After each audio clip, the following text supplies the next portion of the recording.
ውድ እህቶችና ወንድሞቼ እንደምሰምታችኋል ባለፉት ሁለት የቪዲዮኖች ስርጭቶቼ ላይ አትኩሮ ለመስጠት የሞከርኩት የህብረ ብሔር መመስረትን መገንባትን አስፈላጊነት ነው። እንግዲህ በዛ ላይ አትኩሮ በመስጠት ምን ቅድመ ሁኔታዎች ምን መሰረተ ሐሳቦች እንደሚያስፈልጉ ለማስመር ሞክሬያለሁ። ሰፋ ያለ ገለጻም ሰጥቻለሁ። እንግዲህ እነዚህ ገለጻዎች ደግሞ የግዴታ እንደ አንድ ሀገር እንደ ህብረ ብሔር ወይንም እንደ አገር ወይንም እንደ ማህበረሰብ ለመጠራት ለመታወቅ የግዴታ ከውስጥ ጠንካራ ኢኮኖሚ እንደሚያስፈልጋት ህዝቡን ሰስቴን የሚያደርገው ለህዝቡ የሥራ መስክ የሚከፍት ከዚህ ጋር ተያይዞ ደግሞ የግዴታ መንደሮች ከተማዎች መገንባት እንዳለባቸው እና እነዚህ ደግሞ በተለያዩ የመገናኛና የመመላለሻ መንገዶች መያዝ እንዳለባቸው እና ባጭሩ ህዝቡ አገሬ ነው ብሎ እንዲያስብና ማንነቱን ሊገልጽበት የሚችልበት ሁኔታ መፈጠር እንዳለበት ለማሳሰብ ሞክሬያለሁ። እና እንግዲህ ይሄ ሁኔታ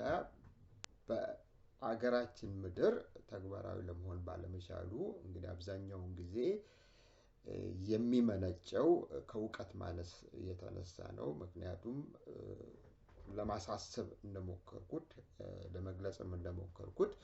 በአገራችን ምድር ባለፉት 50 60 70 ዓመታት ማለት ይቻላል ቀደም ብሎም ቢሆን በቲዮሪ ደረጃ በፖሊሲ ደረጃ ሳይንስን አስመልክቶ አንድን አገር እንዴት አድርጎ በጠንካራ መሰረት ላይ ለመገንባት ይቻላል በሚለው ላይ ጥናት ምርምር ስላልተደረገ ለዚህ ደግሞ የሚሆኑ ምሁራዊ ኃይሎች ስላልነበሩ አሁንም የሉም ማለት ይቻላል። እንግዲህ የሀገራችን ሁኔታ አሁን እንደምናየው በተዝረከረከ መልክ እንዲታይ እና እንዲገለጽ ህዝባችን በሰቆቃ በስቃይ እንዲኖር ተገዷል እና አሁን ያለንበት ዘመን ደግሞ በጣም አስቸጋሪ የሆነበት ግሎባላይዜሽን የምንለው ነው። በጣም አጭበርባሪ ኃይሎች በቀላሉ ወደ ስልጣን ላይ ወጥተው ያውም በውጭ ኃይል እየታገዙ ነው። እንግዲህ አገርን የሚያከራብቡበት ህዝብን የሚያምሱበት አገርን ወደ ጦር አውድማነት የሚለውጡበት እና የጥሬ ሀብትን የሚያዘርፉበትን ሁኔታ እንመለከታለን። ይሄን ደግሞ በኢኮኖሚክ ፖሊሲ ተታኮ በውጭ ኃይሎች ምክር ተግባራዊ የሚሆን ነው። ባጭሩ ምንድነው እሱ በአገራችን ምድር በከፍተኛ ደረጃ የሳይንሳዊ ዕውቀት ግንዛቤ ባለመኖሩ እና በዚህም ላይ ርብርቦች ስለማይደረግ እና ጥያቄም ስለማይጠየቅ እና እንደዚህ አይነት ኃይሎች እየመጡ አገራችንን ያምሷታል ማለት ነው። ህዝባችንን ስቃዩን ፍዳውን ያሳዩታል ማለት ነው። እና ባጭሩ ምንድነው እሱ ፕሌቶ የሚባለው ታላቁ ፈላስፋ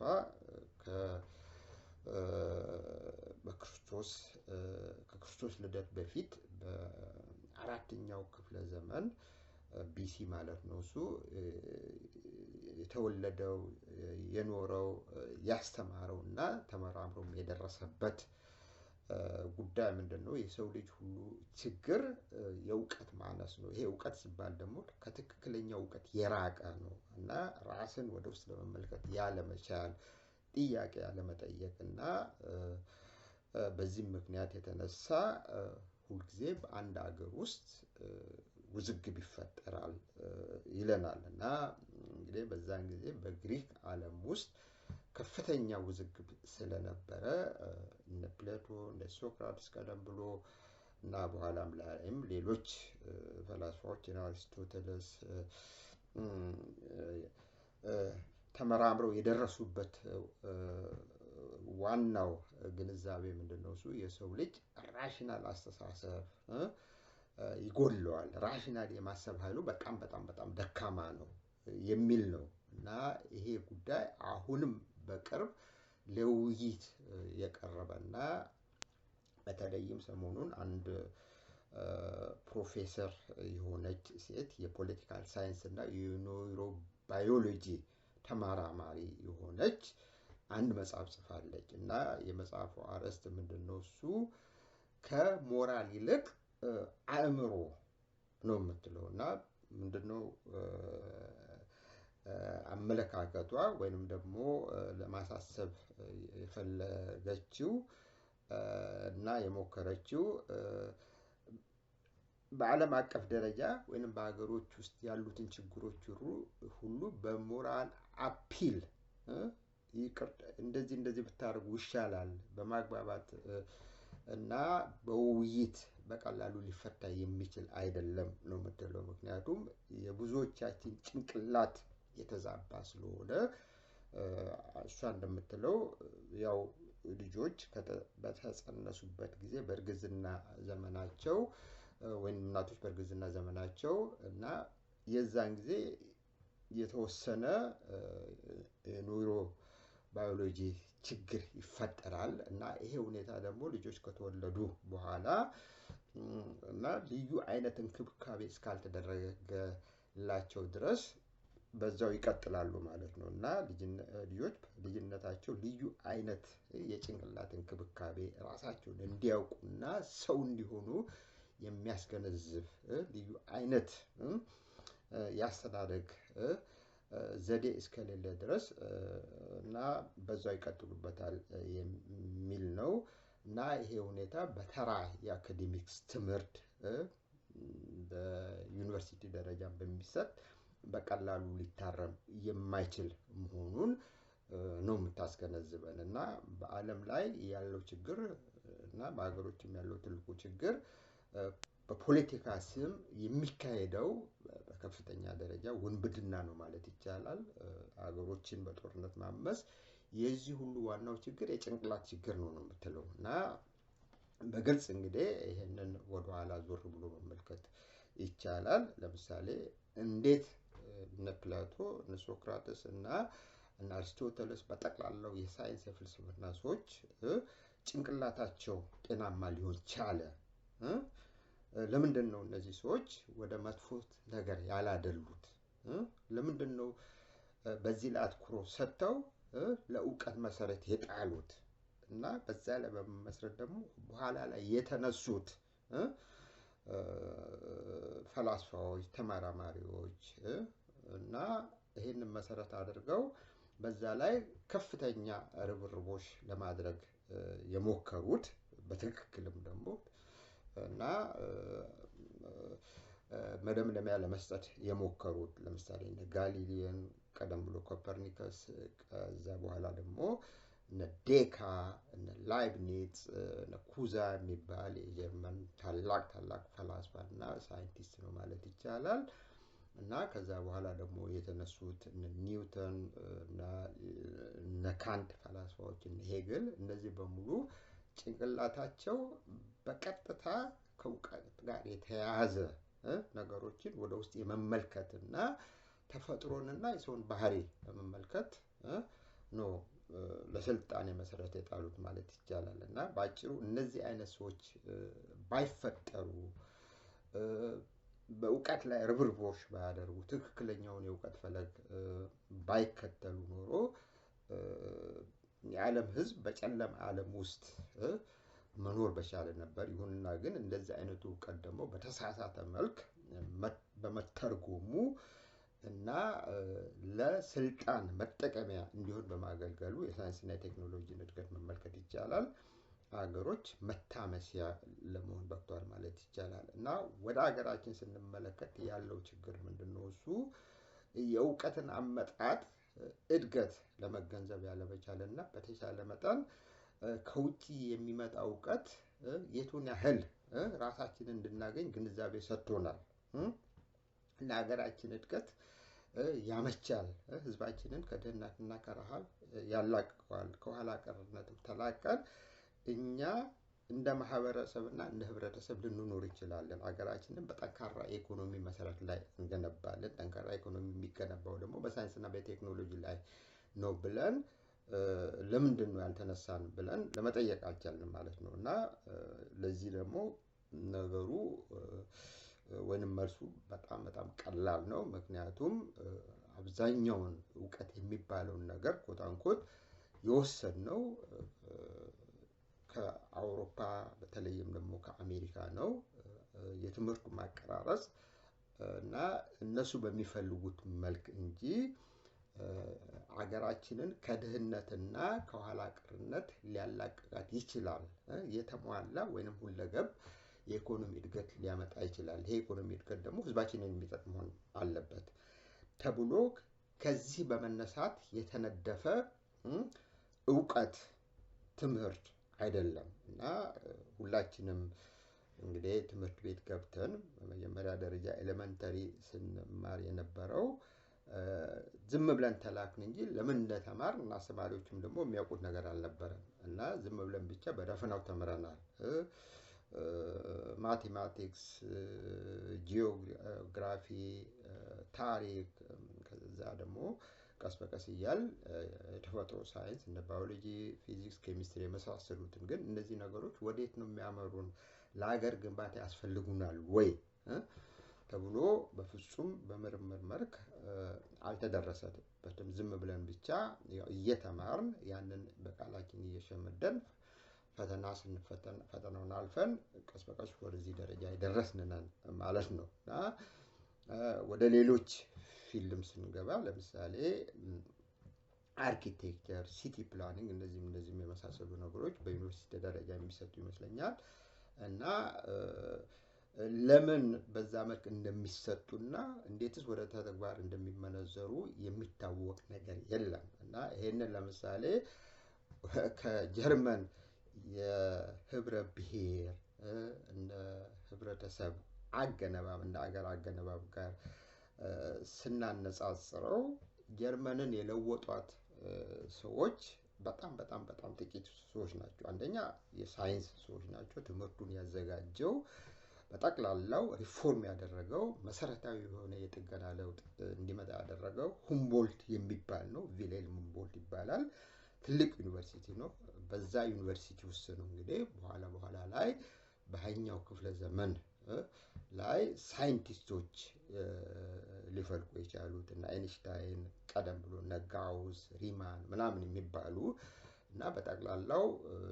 በጀርመን ምድር እሱ ቪሌልም ሁምቦልት ባደረገው ታላቅ የትምህርት የጥገና ለውጥ በከፍተኛ ደረጃ በዓለም አቀፍ ደረጃ የታወቁና ህዝባቸውና ህብረተሰባቸውን ለመለወጥ የቻሉ ሳይንቲስቶች ብቅ ብለዋል ማለት ነው። እና እንግዲህ ጀርመን እንደሚባለው ከሆነ ባለፉት 200 ዓመታት በሳይንስና በቴክኖሎጂ መጥቃ ሄደችና በጠቅላላው ብዙ ነገሮችን ፕራክቲካሊ የምንጠቀማባቸውን ነገሮች ሁሉ እንዲፈጠር እንዲዳበር ያስቻለች አገር ነች ማለት ነው። እና እነዚህ ሰዎች ደግሞ በጊዜው ልዩ ልዩ ነገሮችን ፈጥረው እንደ ለምሳሌ ኤክስሬይ የመሳሰሉትን ሪፍሪጅሬተር የመሳሰሉትን መኪና ሜርሴዲስ የመሳሰሉትን የፈጠሩ ሰዎች በጊዜው በጥሩ ሁኔታ የኖሩ አልነበሩም። እነሱ ፈጥረው ግን መሰረቱን ጥለው ለሚቀጥለው ትውልድ ያስተላለፉ ናቸው ማለት ነው። እንግዲህ ሜርሴዲስን አሁን እንመለከታለን። በዓለም አቀፍ ደረጃ ካሉት እና ታላቅ ኩባንያ የመኪና ኩባንያ ነው ማለት ነው። እና ሌሎችም እንደዚሁ የመኪና ኩባንያዎች አሉ። በኤሌክትሮኒክስ እና በመሽን ኢንዱስትሪ ጀርመን በጣም በጣም መጥቃ ሄደች ነች። ይሄ ሁሉ እንግዲህ ውጤቱ ምንድነው? እሱ ትምህርቱ በስነ ስርዓት ለቴክኖሎጂ እና ለሳይንስ እድገት እና ያው የህዝቡንም ኑሮ ለማሻሻል ይቻላል ተብሎ ስለተደረሰበት ያ ቀደም ብሎ ስለተነጠፈ ስለተስፋፋ ጀርመን ቀስ በቀስ እያለች እያደገች ለመምጣት ትችላለች ማለት ነው። ሌላው እንግዲህ ደግሞ ወደ ሲቲ ፕላኒንግ ስንመጣ የታወቁ የአርኪቴክት ሰዎች ናቸው እና በጊዜው ጀርመን በ18ኛው ክፍለ ዘመን ወደ ኋላ የቀረች ሀገር ነበረች እስከ 19ኛው ክፍለ ዘመን መጀመሪያ ድረስ ማለት ነው። በጊዜው የነበሩ የታወቁ አርኪቴክቶች ሲቲ ፕላነርስ እና ከተማዎችን ለማሻሻል ወዴት ነው የሄዱት ያቀኑት? ቀደም ብለው ወዳደጉ ወደ ለንደንና ወደ ፓሪስ ነው እና እዛ ሄደው አጥንተው ወደ ሮም ሄዱ ነበሩ እና ከዛ ሲመለሱ በተሻለ መልክ እንገነባለን ከተማዎችን ብሎ ነው የተነሱት እና በእርግጥም እንግዲህ ይሄንን ተግባራዊ ለማድረግ ችለዋል። እንግዲህ የሳይንስ እና የቴክኖሎጂ ሰዎች ወደ ለንደን ሲሄዱ የተገነዘቡት ጉዳይ ነው። በአንድ በኩል ቆንጆ አካባቢዎች አሉ፣ በሌላ በኩል ደግሞ በቆሻሻ ቦታ የሚኖሩ በኢንዱስትሪያላይዜሽን ምክንያት የተነሳ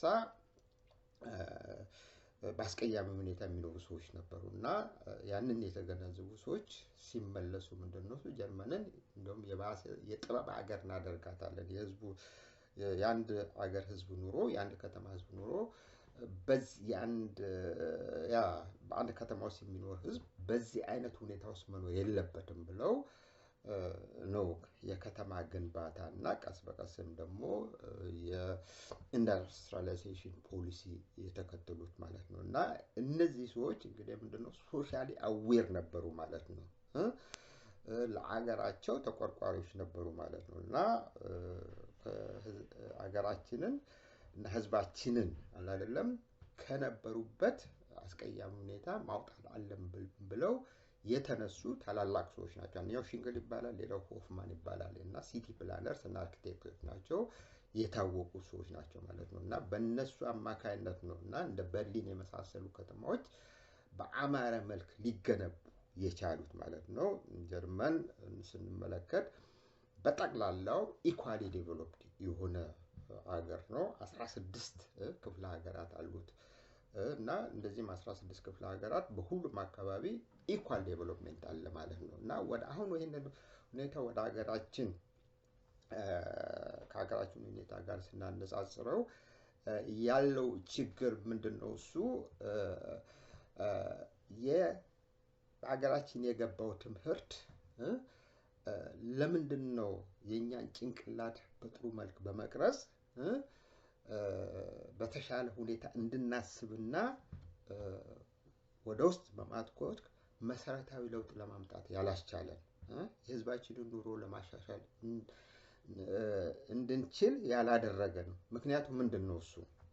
ብለን በፍጹም አልጠየቅንም እና ዝም ብለን ብቻ የአካዳሚክ ትምህርት ተምረን እና በራሳችን ዓለም ውስጥ እንድንኖር ነው ያደረገን ማለት ነው። እና የህዝባችን የኑሮ ሁኔታ ምንም ደንታ ሳይሰጠን እና ያው እንግዲህ ከነበርንበት አካባቢ የለቀቅን አዲስ አበባ በመምጣት ከአዲስ አበባ ደግሞ ወደ ሌላ አውሮፓና አሜሪካን ያው ከተማና ሀገር በመምጣት ያው ተበታትነን እንኖራለን ማለት ነው። እና ባጭሩ ምንድነው እሱ በአገራችን ምድር ከ1950 ዓመት በኋላ የገባው እንደ ብዙዎቹ ከአውሮፓ የተቀዱ ትምህርቶች እውቀቶች ናቸው። ግን የት እነዚህ እውቀቶች በጣም በቁንጽል መልክ የገቡ ስለሆነ የኛን መንፈስ የመቅረጽ ሰው የማድረግ የሰብአዊነት ባህሪ እንዲኖረንና ሀገራችንን ጥበባዊ በሆነ መልክ እንድንገነባ የሳይንስና የቴክኖሎጂ ባለቤት እንድንሆን ያደረገን አይደለም እና ልዩ አይነት ችሎታ አልሰጠንም ማለት ነው። እና እንግዲህ ያለው ችግር በማከላችን እና በተራ አካዳሚክስ ትምህርት ብቻ አይደለም ለውጥ የምናመጣ ነው የሚመስለኝ። በመሰረቱ እንኳን ስለ ለውጥ መናገር አይቻልም፣ የሚያስብም ያለ አይመስለኝም። እንግዲህ በተማሪው እንቅስቃሴ ጊዜ ነበረ፣ ግን ይሄ አይነቱ ደግሞ አስተሳሰብ በተሳሳተ ግንዛቤ ላይ ስለሆነ ማለትም ምንድነው እሱ ግንዛቤው የማርክሲዝምን ቲዮሪ በመውሰድ ምክንያት የተነሳ ሳይሆን በቁንጽል ላይ የተመሰረተ ስለሆነ እና በችኮላ ላይ የተመሰረተ ስለሆነ እና መግባባትን መወያየትን መከራከርን ማጥናትን ላይ ያተኮረ ስላልነበረ በዚህ ምክንያት የተነሳ አመጽና ኃይልን አስቀደመ ማለት ነው። እና ባጭሩ ምንድነው እሱ መገንዘብ የምንችለው ከአውሮፓ በተለይም ከአሜሪካ የቀዳነው ትምህርት ራሳችንን እንችል አላደረገንም፣ ነፃ አላወጣንም እና ግብዝ ነው ያደረገን፣ አመፀኛ ነው ያደረገን። ወደ ውስጥ ራሳችንን በማትኮር እና በመመልከት ጥያቄ እንድንጠይቅ ያስቻለን አይደለም እና በፍጹም ማለት ይቻላል በማዕከላችን ክርክር እንዳይነሳ ጥያቄ እንዳንጠይቅና ወይንም ደግሞ ጥያቄ የሚያነሱ ሰዎች የሚዘለፉበት የሚወነጀሉበት እና እኛ የተማርነው እንደዚህ ነው እና ምን አይነት ጥያቄ ነው የምታነሳው እየተባለ ነው እንግዲህ አንዳንድ ሰዎች እኔም ብሆን የምወነጀለውና ነገሩ ምንድነው እሱ ወደኋላ ብለን የእውቀትን አነሳስ አፈጣጠር ቀስ በቀስ እያል ስርዓት ባለው መልክ ብናጠና ኖሮ እና በጠቅላላው አለ አይደለም ይሄንን ሁኔታ ከፖለቲካ አስተሳሰብ ጋራ ያገናኘን የሀገራችንን ተጨባጭ ሁኔታ ለመመርመር ብንችል ኖሮ እንደዚህ አይነቱ አሉታዊ የሆነ ግንዛቤ ውስጥ ባልወደቅ ነበር ማለት ነው። ይህም ማለት ምንድነው እሱ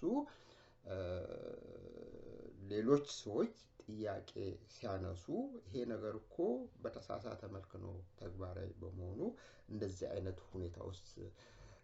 ልንደርስ የቻለው ልንወድቅ የቻልነው ብሎ የሚጠይቅን ሰው ባልወነጀል ነበር ባልከሰስን ነበር እና ባጭሩ ምንድነው እሱ በሀገራችን ምድር ያለው ትልቁ ችግር ባለፉት 50 ዓመታት እና ጥያቄ ለመጠየቅ አለመቻል እና ከውጭ የሚመጡትን ነገሮች እንዳሉ መቀበል በተለይም ደግሞ ባለፈው 37 ዓመታት ወያኔ ስልጣን ከያዘ ጀምሮ ተግባራዊ ያደረገው ኢኮኖሚክ ፖሊሲ ፕራክቲካሊ ድህነትን የሚያስፋፋ እና ጥቂቶችን የሚያደልብ የሚያበለጽግ ለዘረፋ የሚያመች ከዛ ደግሞ አብይ ያንን በመከተል እና በዛው የቀጠለበት ሁኔታ እናያለንና ይሄንን ሁኔታ ተገንዝቦ ሰፊው ህዝባችን እየደየ የመጣበት ወደ ኋላ እየቀረ የመጣበትና የሀገራችንን ሁኔታ በተስተካከለ መልክ ለማደግ ያልቻለበትን ሁኔታ እየተመለከን ጥያቄ የሚያነሳ ኃይል በፍጹም የለም እና አንዳንድ ሰዎች እንደውም ጥያቄ ሲጠይቁ የሚሰደቡ ነበሩ። ለምሳሌ እንግዲህ ባለፉት በተለይም በመለስ ዜናዊ አገዛዝ ዘመን ከውጭ ሄደው እነ መለስ ዜናውን የሚያማክሩ ኃይሎች ነበሩ በኢኮኖሚክ ፖሊሲ አማካይነትና እነዚህ ሰዎች ደግሞ ፕራክቲካሊ ከወል ስትሪት ተልኮ የሄዱ ናቸው እና ውክልናቸውም እና የኢትዮጵያን ህዝብ የሚወክሉ ሳይሆኑ ድህነትን ሊያስቀርፍ የሚችል ፖሊሲ ይሄ ነው ብሎ የሚመክሩ የሚያማክሩ ሳይሆኑ በቀጥታ ለዘረፋ የሚያመች ሁኔታ ነበር ሲያመቻቹ የነበረው እና እነዚህ ሰዎች ስለተቃወም እና መጨረሻ ላይ የስድብ ጅብኝ ነው ወረደብን ማለት ይቻላል እና ባጭሩ ምንድነው እሱ በአገራችን ምድር ጥያቄ መጠየቅ ልምድ የለም እና እንግዲህ በኢኮኖሚክ ቲዮሪ እስከማውቀው ድረስ ኢኮኖሚክ ፖሊሲ ሂስቶሪካሊ ዛሬ በዓለም አቀፍ ደረጃ በተለይም በሶስተኛው ዓለም አገሮች በአፍሪካ ውስጥ በተለይም በኢትዮጵያ ውስጥ ተግባራዊ የሚሆነው ኒዮሊበራሊዝም ብሎ የምንጠራው በ17ኛው በ18ኛው ክፍለ ዘመን የሚታወቅ የኢኮኖሚክ ፖሊሲ አልነበረም። ሀገሮችን በዚህ አይነት እንደ አገር የተገነቡበት ጊዜ አልነበረም እና በጊዜው እንግዲህ በተለይም ከ17ኛው ክፍለ ዘመን ጀምሮ መርከንታሊዝም የሚባል በመንግስት ይደገፍ የነበረ ስቴት ኢንተርቬንሽን ማለት ነው እና በመጀመሪያ ደረጃ ሀገርን በተሟላ መልክ መገንባት አለብን። እንግዲህ ከኢኮኖሚ አንፃር ብቻ ሳይሆን ህዝቡን መሰብሰብ ማደራጀት ማንቃት ትምህርት ቤቶች መክፈት ዩኒቨርሲቲዎችን ማስፋፋት እና እዛ ላይ ተመርኩዞ ደግሞ ቀስ በቀስ እያሉ ቮኬሽናል ኤዱኬሽን በማስፋፋት በዚህ መልክ ነው እና በመጀመሪያ ወቅት የኢኮኖሚክ ፖሊሲ ተግባራዊ ይሆን የመጣው እና ጀርመን የመሳሰሉ ቀደም ብሎ ፈረንሳይ ፖሊቴክኒክ የሚባለውን እና እንግሊዝም ቀደም ብሎ በኢንዱስትሪያላይዜሽን ፖሊሲ አማካኝነት ይሄንን መንገድ ተከትለው መርካንታሊዝምን የውስጥ ገበያ ካሳደጉ በኋላ ከተማዎችን ከገነቡ በኋላ እና ቀስ በቀስ እያደጉ መጥተው እዚህ ደረጃ ላይ ሊደርሱ የቻሉት እና ወደኛ ሀገር ስንመጣ ግን የዚህን ሀገር አይነቱን እድገት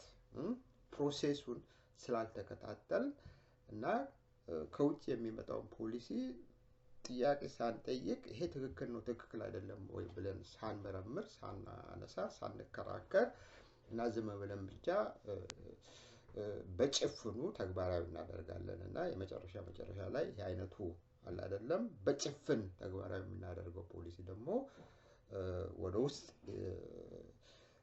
የውስጥ ገበያ ብለን የምንጠራው ሆም ማርኬት ማለት ነው ሆም ማርኬት እንግዲህ በሳይንስና በቴክኖሎጂ ላይ በማኑፋክቸሪንግ ላይ ያተኮረ ማለት ነው እና በዛ ላይ እንድንገነባ ያስደረገን ያስቻለን አይደለም ማለት ነው እና ባጭሩ ምንድነው እሱ ስለ ህብረ ብሔር ስለ አገር በመናነሳበት ጊዜ ብዙ ነገሮችን ማካተት አለብን ከብዙ እና ፖለቲካ የሚባለው ነገር ከብዙ ነገሮች ጋር የተያያዘና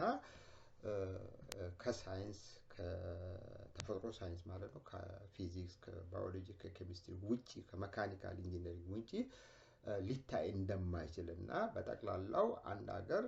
በተሟላ መልክ መገንባት የሚያስችሉ ነገሮች የግዴታ ተግባራዊ መሆን እንዳለባቸው ወጣቶች መማር እንዳለባቸውና በዚህ አማካኝነት ብቻ አንድ ሀገር እንደ ሀገር ለመገንባት ትችላለች በሚመለው ላይ ጥያቄ ስለማንጠይቅ ያው እንደዚህ አይነቱ ችግር ውስጥ ወድቀናል ማለት ነውና የሚያተራምሰንም ጉዳይ ይሄ ነውና እንግዲህ አትኩራችን በሙሉ ተለውጧል አብዛኞቻችን ኦልሬዲ ፕሮግራም ሆኗል ከዚህ አይነት አስተሳሰብ ደግሞ በፍጹም መላቀቅ አንችልም እንግዲህ እድሜ ደግሞ እየገፋ ሲሄድ የቀድሞ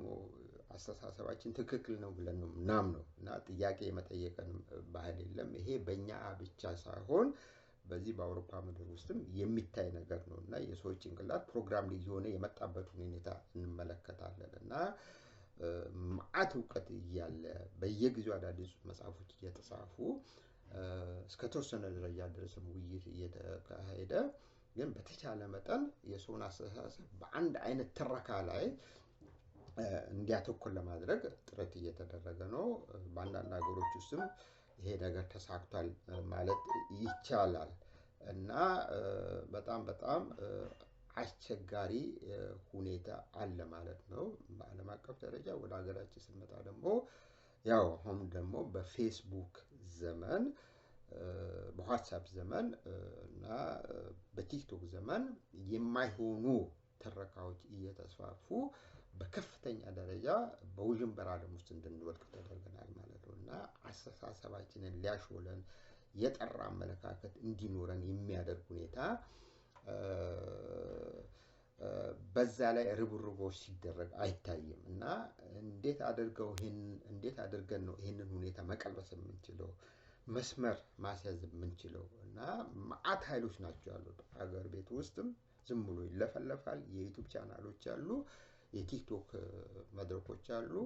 እና እነዚህ ሰዎች እንደፈለጋቸው ብቻ ይሄንንም ያንንም ያወራሉ በዚህ ላይ ደግሞ የሃይማኖት ማአት ሃይማኖቶች አሉ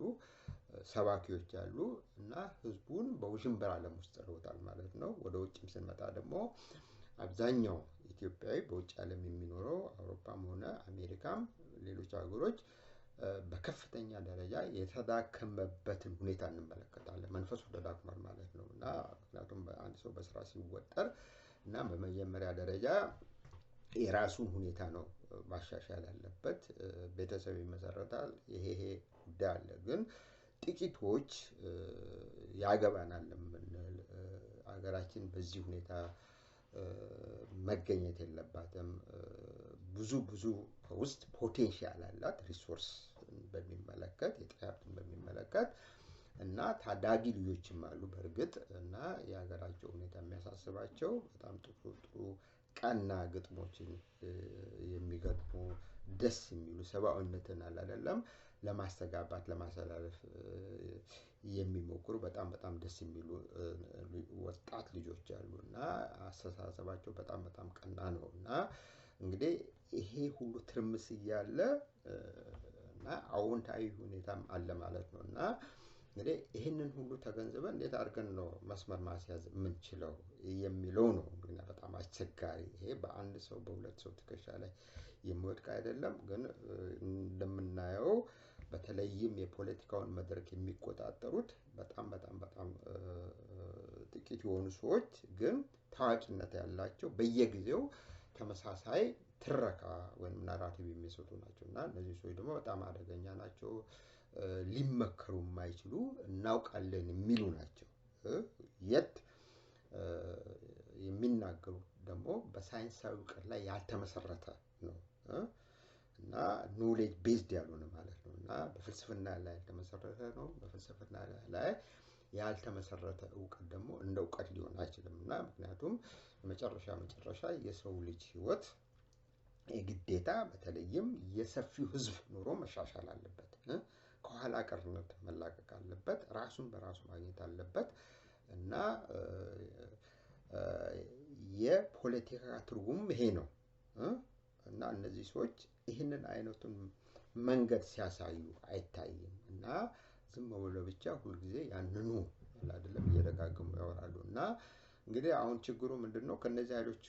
ጋር ሁሉ ውዝግብ ውስጥ መግባት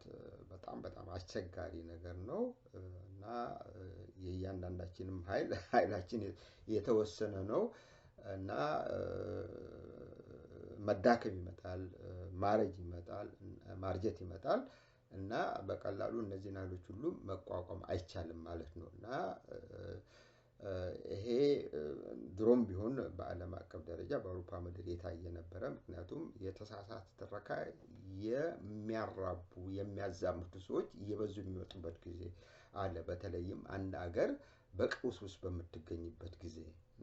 ግን እና ይሄን ሁሉ አይደለም አሸንፎ ነው እንግዲህ በጊዜው በ16ኛው በ17ኛው ክፍለ ዘመን የነበሩ የኢንላይትመንት ተመራማሪዎች ቀስ በቀስ የአውሮፓን ምድር መስመር ለማስያዝ የቻሉት እና ሮል ኦፍ ሎው የሚባለው ነገር እና የአንድ ሰው ግለሰባዊ አገዛዝ ዲስፖዚትም ብለን የምንጠራው እና ይሄ ሁሉ መቅረት አለበት ከዚህ መላቀቅ አለብን እና ሲቪል ሶሳይቲ መመስረት አለብን ብለው መስመሩን ያሳዙት እና ወደ ሀገራችንም ስንመጣ ምንድነው እሱ የግዴታ ከፍተኛ ርብርቦች ማድረግ ያስፈልጋል እና ጥያቄ መጠየቅ አለብን በተቻለ መጠን ራሳችንን ነፃ ማውጣት አለብን የመንፈስ ነፃነት ስናገኝ ብቻ ነው ደግሞ መመራመር የምንችለው ራሳችንን መጠየቅ የምንችለው የተሻለ አስተሳሰብ ማምጣትን ወደፊት ለሰዎች ማስተማር የምንችለው እና ችግሩ ግን ራሳችንን ስፒሪቹዋሊ ነፃ ማውጣት አልቻለም እስካሁን ድረስ እና በጣም አስቸጋሪ ነገር ነው ሌላው እንግዲህ በውጭ ያሉት ላይ የመተማመኑ ጉዳይ ነው በአውሮፓ በአሜሪካ ላይ በከፍተኛ ደረጃ እምነት አለን እና የነዚህን አገሮች ደግሞ ታሪክ እናውቃለን ኦፍ ኮርስ እዚህ የምንኖርበት ዓለም ነው ተጠቃሚዎችም ሆነናል ተመረናልም የት ደግሞ ጥያቄ መጠየቅ አለብን ምክንያቱም እነዚህ አገሮች የራሳቸውን የበላይነት ነው ለማስፈን የሚፈልጉት በከፍተኛ ደረጃ የጥሬ ሀብት ያስፈልጋቸዋል የኛን እድገት የኛን መሻሻል የኛን በሳይንስና በቴክኖሎጂ መበልጸግ ይመኛሉ ይፈልጋሉ ብሎ ማሰብ ደግሞ በጣም የዋህነት ነው እና እነዚህ ኃይሎች በተለይም ኢትዮጵያኖች በከፍተኛ ደረጃ እያሳሳቱ ይገኛሉ ተው ቢሏቸውም እነዚህ ሰዎች የሚገባቸው አይደሉም በከፍተኛ ደረጃ በአውሮፓና በአሜሪካን ፖለቲከኞች ላይ እምነት ጥሏል ማለት ይቻላል እና ይሄንን ሁሉ ለመዋጋት በጣም አስቸጋሪ ነው እና ዋናው ነገር ምንድነው እሱ ተስፋ መቁረጥ አያስፈልገንም በተሻለ መጠን ወደ ኋላ ዞር ብለን የእውቀትና አመጣጥ አንድን አገር ለመለወጥ የሚችለው በእውቀት አማካኝነት ብቻ ነው ህዝባችንን ማስተማር አለብን፣ ማንቃት አለብን፣ ማደራጀት አለብን። ትምህርት ቤቶች በየቦታው መክፈት አለብን። ቀስ በቀስ እያልን ጥበባዊ በሆነ መልክ አገራችንን መገንባት አለብን እና የሚያስቸኩለን ነገር የለም። ትላልቅ ህንፃዎችን መገንባት የለብንም እና በአንድ ወር በሁለት ወር በሶስት ወር እያልን ቻይናዎች እንደሚያደርጉት እና እንደዛ መሄድ የለብንም ግዴታ እና ቀስ በቀስ እያልን ህዝባችን በሚፈልገውና ህዝቡን ሊሰበስብ በሚያስችል ሁኔታና መንገድ ጥበባዊ ስራዎችን መስራት እንችላለን እና ዋናው ነገር ምንድነው እሱ ራሳችንን ማግኘታችን ነው እና እንግዲህ ይሄንን ካልኩኝ በኋላ በተቻለ መጠን ይሄንን ቪዲዮ የምትመለከቱ ለማሰራጨት ሞክሩ። እስካሁንም ድረስ ሰብስክራይብ ያደረጋችሁ በጣም ጥቂቶች ናቸው። 83 ሰዎች ብቻ ናቸው እና እንግዲህ በዚህ አይነት ሁኔታ ደግሞ እንዴት መቀጠል እንደሚቻል አይታወቅም። በጣም አስቸጋሪ ነገር ነው። እኔ እንግዲህ ገንዘብ አገኝበታለሁ ብዬ አይደለም እና ዋናው ነገር ግን ውስጣዊ ፍላጎት ስላለኝ ማስተማር አለብኝ በምችለው በማውቀው መልክ እና ማደርገውን ነገር ማድረግ አለብኝ ከሚለው ውስጣዊ ስሜት በመነሳት እንጂ ጥቅም አገኝበታለሁ ከሚል አይደለም። ሳንቲም ማግኘትበት አላውቅም። በጽሁፍም ደረጃ ያው የምሳተፍና የራሴም ሆነ ድረገጽ ያለኝ ነኝ። ጽሁፌም ያው በቦርከናና ዛበሻ ላይ በሚባሉ ቀደም ብሎ ደግሞ ኢትዮ ሚዲያ በሚባለው ድረገጽ ላይ ይታተም ነበር። አሁንም ይታተማል በተቀሩት ቦርከና ላይ እና ዛበሻ ላይ እና እንግዲህ ሳይታክተኝ እስካሁን ድረስ አድርጌያለሁ ማለት ነው እና ለነዚህ አስተዋጽኦቼ በሙሉ አንድም ቀን ሳንቲም ያገኙበት ጊዜ የለም እና እንግዲህ በዚህ አይነት ሂደት ደግሞ ያው የራስን ኃይል ከመጨረስ በቀር በርግጥ ተከታዮች ቢኖሩ ይሄንን አይደለም ተመልክተው ራሳቸው እየጻፉ እያሻሻሉ የሚመጡ ሰዎች የሚፈጠሩ ሰዎች ቢኖር ኖሮ በጣም ደስ ይል ነበር እና በዛ እንኳን መርካት ይቻላል እና በአውሮፓ ምድር ውስጥም ዕውቀት የዳበረው በዚህ አማካይነት ነው። ምክንያቱም አንድ ሰው ብቻውን ሮጦ ሁለት ሰዎች ብቻቸውን ሮጠው በሱም አገራቸውን የገነቡበት ሁኔታ የለም። በመተባበር ነው እና የሳይንስን እድገት ስንመለከት የከተማ ግንባታን ስንመለከት እያንዳንዱ ግለሰብ ራሱን አይደለም ብቻውን አውጥቶ ነጥሎ በመጋለብ አይደለም ሀገሮች ሊገነቡ የቻሉት በመተባበር አንደኛው ሌላውን በማረም በማሻሻል እና በዚህ አማካይነት ነው መሰረታዊ ለውጥ ለማምጣት የቻለው እና በአገራችን ምድር ግን ይሄ ነገር የተለመደ ጉዳይ አይደለም እና ግለሰቦች ብቻቸውን ይሮጣሉ፣ ለመታየት ይፈልጋሉ። ካለኔ በስተቀር አዋቂ የለም ብሎ ለማሳመን ይሞክራሉ። ይሄ አይነቱ አካሄድ ደግሞ ትክክል አይደለም እና እንግዲህ እያንዳንዱ ሰው ቼክ ማድረግ የሚቻለው ሌላው በእውቀት ሲካን በየጊዜው በተከታታይ ሲያጠና ብቻ ነው እና በተቻለ መጠን ወጣት ኃይሎች እና የእውቀትን ፈለግ ትክክለኛውን ለማግኘት እና የሀገራችንን ሁኔታ ለመለወጥ መዘጋጀት አለብን እላለሁ እና ባጭሩ እንግዲህ ይህንን ቪዲዮ በተቻለ መጠን ለማዳመጥ ሞክሩ፣ ለማሰራጨት ሞክሩ እና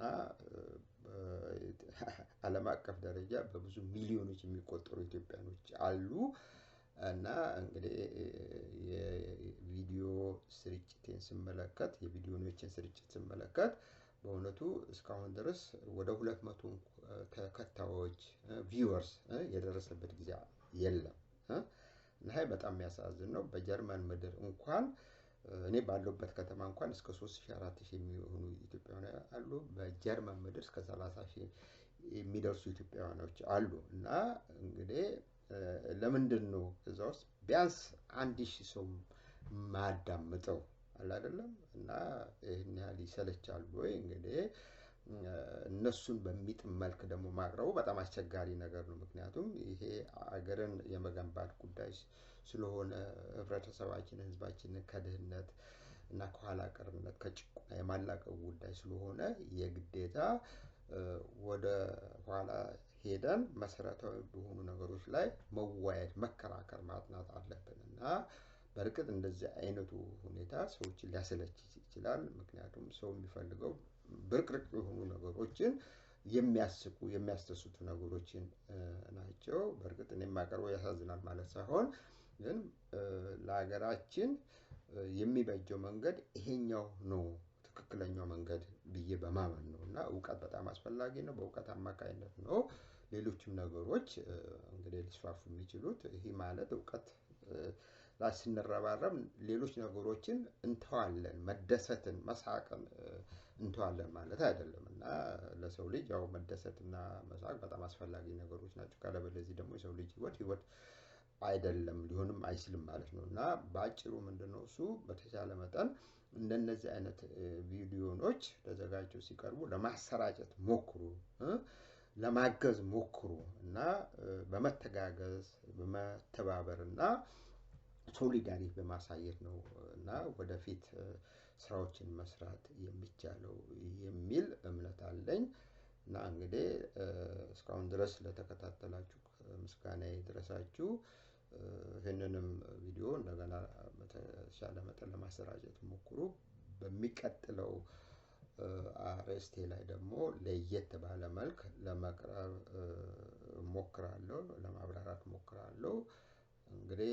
ማዕት የሚነሱ ጥያቄዎች አሉ የፖለቲካ ጥያቄ አለ እና እስካሁን ድረስ መልስ ሊያገኝ ያልቻለ በቀላሉ በጽሁፍም ደረጃ ለማብራራት ሞክሬያለሁ የመንግስት ጥያቄ አለ ምክንያቱም እነዚህ ነገሮች ሲመለሱ ነው በአገራችን ምድር ያው እድገት ስልጣኔ